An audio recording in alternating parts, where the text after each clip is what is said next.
ladies and gentlemen. It is my pleasure to welcome you to this year's high-level segment of the Executive Committee on the Afghan refugee situation. Your presence will help us draw more international attention to the need to support durable solutions for the world's largest protracted refugee situation. UNHCR has an old and special relationship with Afghanistan and with the two countries that have taken in 95% of Afghan refugees, the Islamic republics of Iran and Pakistan. Reaching over 6 million people at its peak, this is the biggest refugee situation UNHCR has ever dealt with, as well as the biggest voluntary repatriation operation in our history, with over 5.8 million returnees since 2002. And today, after more than 35 years and 2.6 million registered refugees remaining in 70 countries, Afghans are also the world's largest protracted refugee population. We are here because we want the international community to refocus on a situation that is no longer getting the attention it deserves, and because we believe that to ignore Afghanistan would be a dangerous mistake, regardless of the urgency and scale of other newer crises.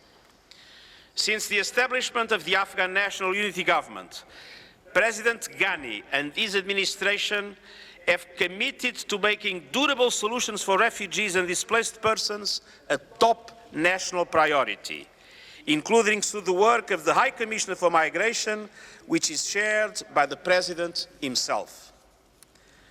This historic commitment, along with Afghanistan's strengthened regional cooperation with the Islamic republics of Iran and Pakistan, offers an important opportunity to make advances in securing durable solutions for the remaining Afghans, with voluntary repatriation in safety and dignity being the one most refugees prefer. But these advances will only be possible if the international community provides significantly more support to these efforts than has so far been the case.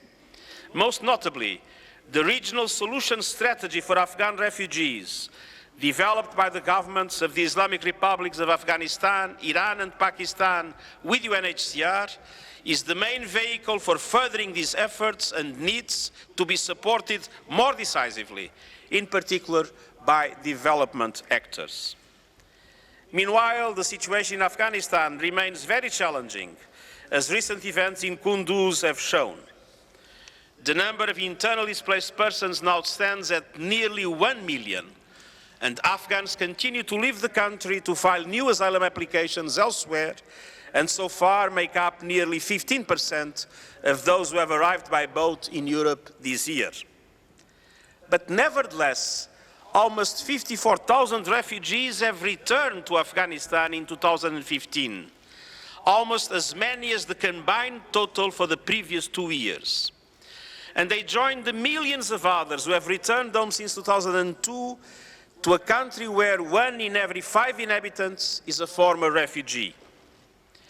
Under the leadership of President Ghani, the Afghan government has enhanced its mechanisms for the coordination of return and reintegration activities in areas considered safe, and its comprehensive plan for repatriation and integration is an important step in ensuring better access by returnees to shelter, social services and livelihoods, a key aspect for the sustainability of return.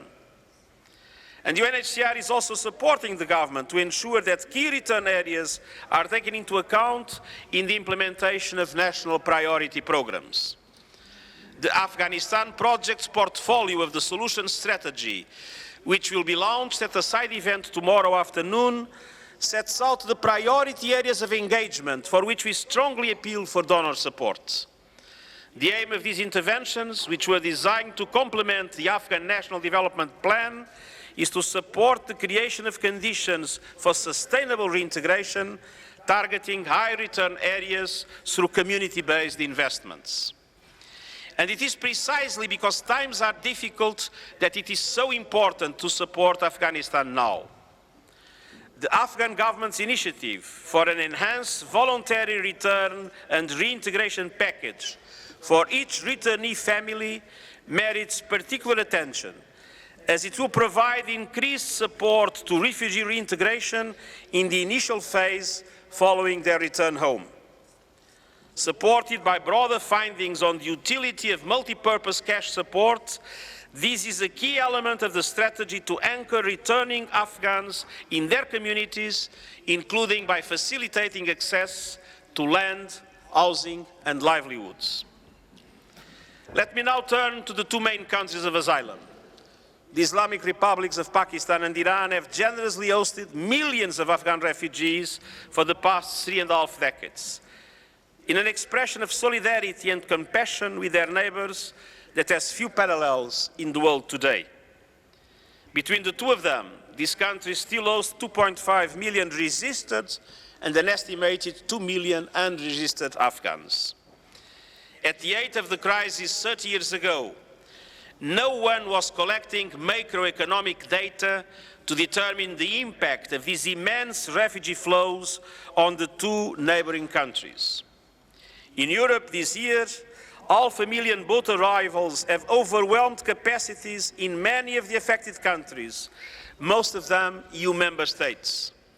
From these, one cannot even begin to imagine the kind of pressure the Islamic republics of Iran and Pakistan were facing with over 6 million Afghan refugees at the time. Their generosity spans over 3 decades and continues to be exemplary. In the Islamic Republic of Iran, all foreign children, irrespective of their legal status, now have the right to be enrolled in the national education system. Near 250,000 additional students, mostly Afghans, will benefit from this new policy in a commendable act of foresight which recognizes the crucial need to realize the human potential of the next generation. Similarly, the Iranian government has decided to include all registered Afghan refugees in the national health insurance scheme on the same basis as its own citizens. Pakistan, for years the world's largest refugee hosting country, has shown equal generosity in allowing refugees to access basic services and to live in peace for the past 36 years. With 70% of the registered Afghan population under 25 years old, most of them second or even third generation refugees, this illustrates the opportunities and challenges inherent in sheltering such large groups of uprooted people. The government has reiterated its commitment to the voluntary and phased nature of return to Afghanistan and has generously extended the validity of refugees' proof of registration cards until the end of this year. And the new draft Afghan refugee management and repatriation plan is being currently under consideration by the government of Pakistan, envisaging voluntary repatriation in safety and dignity, the further extension of POR cards until the end of 2017, and the recommendation of temporary stay arrangements for registered Afghan nationals in Pakistan. Iranian and Pakistani host communities have borne the very significant consequences of accommodating such enormous numbers of refugees over such a prolonged period of time. And they also have given refugees the opportunity to acquire skills and education that allows them to make positive contributions to society during exile. Both governments continue to provide shelter to Afghans, while at the same time working in close concert with the government of Afghanistan on a common and mutual reinforcing strategy towards durable solutions. Increased international solidarity and burden sharing are essential at this key juncture to provide continued support to community-based projects in both countries and contribute to the preservation of protection space for Afghan refugees. We are here today because the determination of President Ghani and of his government to make progress towards durable solutions for the largest protracted refugee situation in recorded history represents an opportunity which the international community cannot afford to miss. Simply from the point of view of humanitarian response, at a time of record new displacement elsewhere in the world, it is clear that gradually resolving old crises is absolutely crucial to avoid becoming entirely overwhelmed with the new ones. This is not to say that we aren't aware of the enormous challenges that remain. On the contrary. But this meeting was born out of the recognition that effective and sustainable return to Afghanistan is fundamentally important in the effort to stabilize the entire region, and that we cannot let go by a chance to progress towards this goal. Supporting the Islamic Republic of Afghanistan and the countries hosting its refugees at this critical point in time is not just a matter of solidarity, but it is in the best interest of us all. Thank you very much.